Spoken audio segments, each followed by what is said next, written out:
Hi friends, welcome to my channel. ఇక గగన్ భూమి కోసం ప్రేమగా ఒక నెక్లెస్ తీసుకుని వచ్చి ఇక బాక్స్ అయితే ఓపెన్ చేసి చాలా ప్రేమగా, భూమి ఇది నీకోసమే నా చిరు కానుక అని ఆ నెక్లెస్ని చెయ్యి పెట్టి తాకుతూ చాలా సంతోషంగా చూస్తూ ఉంటాడు. ఇక భూమి బయట తులసి కోటకి పూజ చేసుకుని మంచిగా రెడీ అయి ఉంటుంది. ఇక ఆ బాక్స్ తీసుకుని వెళ్ళి గగన్ భూమి చేతుల్లో పెడతాడు.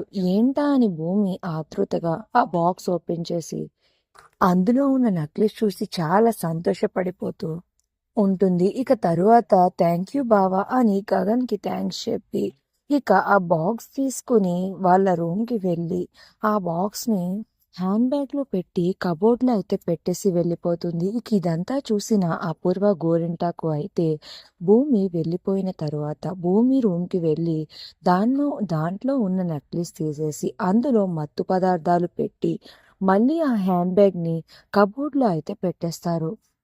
ఇక తను చేసిన ప్లాన్ గురించి సూర్యకి కూడా అప్డేట్ చేస్తారు. ఇక వీళ్ళ ప్లాన్ సక్సెస్ అవబోతున్నందుకు సూర్య, అపూర్వ, గోరింటాకు ముగ్గురు కూడా చాలా సంతోషపడిపోతూ ఉంటారు.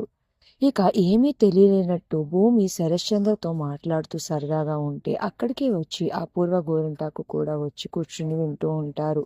ఇక శరశ్చంద్ర విసుగ్గా భూమి మాటలు వింటూ ఇబ్బంది పడుతున్నట్టు మొహం పెడుతూ ఉంటాడు. మరి ఆ మత్తు పదార్థాల వల్ల సూర్యకి మళ్ళీ గగన్ చిక్కబోతున్నాడా? మరి ఇప్పుడు ఏం జరగనున్నది అనేది నెక్స్ట్ రివ్యూలో తెలుసుకుందాం.